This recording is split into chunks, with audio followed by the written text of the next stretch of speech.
Hey guys, what's up? Welcome back here to today's edition of Intuitive Angling, and really appreciate you guys swinging by the channel to check today's video out. Guys, today I want to give you just some common sense advice on buying depth finders, fishing electronics for your boat. You guys hear me talking a lot about this with the whole live scope deal, but in reality, it's better to simplify your approach with this. And I have been using electronics for fishing since the mid 1970s. So I'm going to give you guys some, like I said, just down to earth, common sense advice that'll help you save money, and it'll also help you get the most out of your fishing and accomplish everything you need to fish. So we're going to get into that today's video. Also, guys, just a quick invitation. Anyone out there interested in becoming a channel member here of Intuitive Angling, all you have to do is go to my homepage, hit the join button on that little thing that says join down there. Channel members get private videos every week that are not seen by the public, and some access to my personal email address for your fishing questions. So if you guys are interested in that, you can just hit that join button there for info. Okay, guys, you've one of the biggest things about the channel here, you guys hear me talking about, anti-live scope. We'll get into that a little bit here.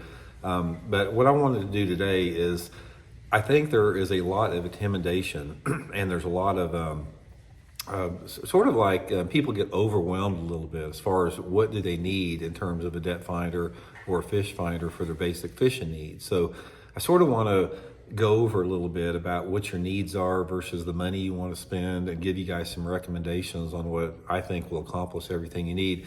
And also, guys, before we get into it, between now and the end of the month, a week from now, Tackle Warehouse has got 20% off on all their depth finders here. So I'll put my Tackle Warehouse link in the description for the fish finders in there.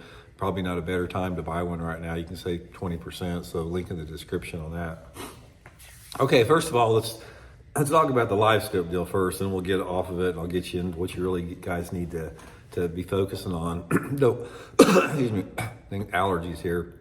Don't waste your time on any forward-facing sonar. What I'm going to say by that is, the reason I say that, I'm not saying that you're not going to be able to catch more fish with it, but you are. But it's going to diminish you as an angler. What it's going to do. It's going to let your skill levels atrophy as an angler in terms of being a diverse, well-rounded, real bass angler. So do not get sucked down into the rabbit hole of thinking you've got to have forward-facing sonar, because you don't. It's a waste of money. It's an insult to the bass. It's an insult to the fish. It's an insult to yourself.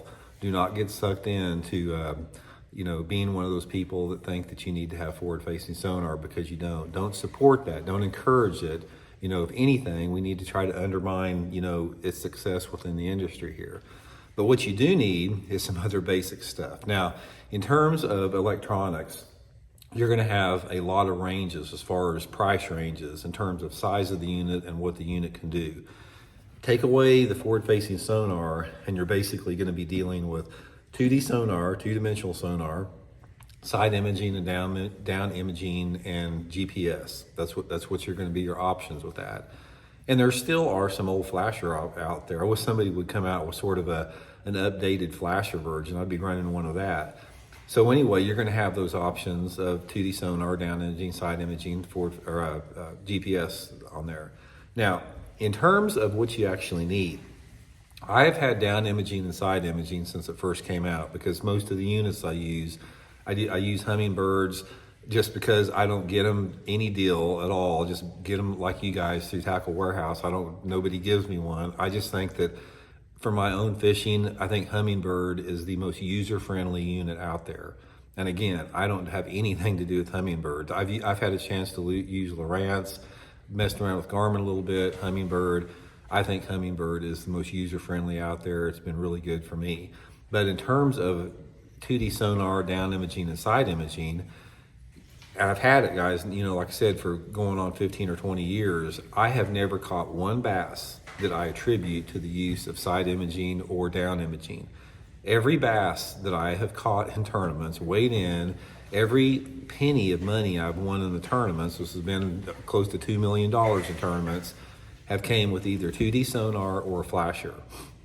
So if you have an option of getting just 2D sonar and GPS, that's really all you need out there. You really don't need the down imaging and side imaging. I'm not saying it's not nice sometimes, and I'm not saying that some people can't utilize it to catch fish, but for the money that it costs, for the extra money, it doesn't equate into value. So my recommendation would be to find a unit that's just got 2D sonar and GPS mapping. GPS mapping is something you should need for a lot of different reasons.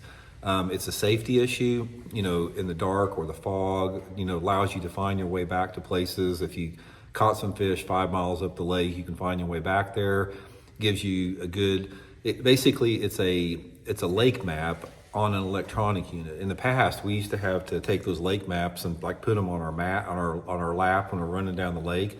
But that's basically all that a GPS is. It's a lake map on an electronic unit.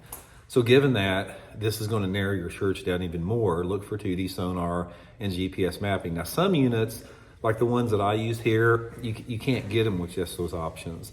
The down imaging and side imaging automatically come with it, but you can get other units that do not, especially smaller ones. Now, but the main thing is once you've identified that you just need those two elements, the 2D sonar and down imaging, the most important thing to consider beyond that is the size of the screen.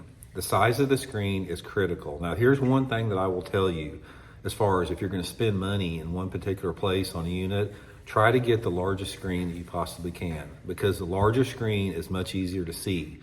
If you try to use a 5 or 7 inch unit versus like a 12-inch unit that I have here, it is very difficult to see detail. And especially if you're like me, you have to have reading glasses. So any money that you have discretionary to put into thing, try to get the biggest unit that you can.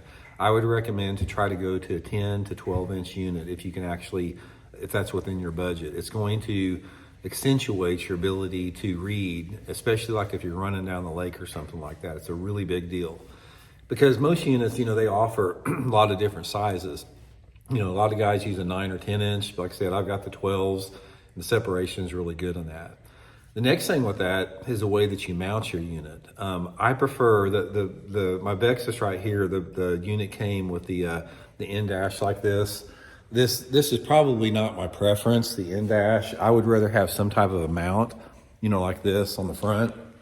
So you can set it up here. Now the purpose of having a mount on the console here instead of being, in the console like that is if you do have one of your units go down, you can change them out and keep fishing. Now I'll give you a prime example. What happened to me at the Toyota Series Championship last month is my front unit quit working. And since here's another thing, guys. You always want to have the same unit up front and on the console. In case one of them break down, you can switch it back and forth. So don't try to get, mixed units on there. Try to keep them the same, the exact same unit forward and aft there. But anyway, my front unit quit working, so I couldn't switch it out because it was mounted inside the dash unless I wanted to tear the dash apart. So make sure you try to put your unit on some type of a mount that you can unscrew quickly in case your front unit goes out or vice versa. That's really a big deal there. But anyway, guys, it's a matter of just want versus needs. It's like I said, you really don't need anything except GPS and 2D sonar. And if I could leave with you guys anything, in this video to remember, like I said, resist forward-facing sonar. It's going to make you weak as an angler. It's going to diminish your skills. It's going to hurt the fisheries. Focus on just the old school 2D sonar and you'll be fine with that. There's anything you want to do in realms of bass fishing, you can pretty much accomplish with 2D sonar, even offshore structure fishing. It's also going to save you a lot of money. So anyway, guys, I'll put the electronic unit in my tackle warehouse link in the description. We'll talk later. See you guys.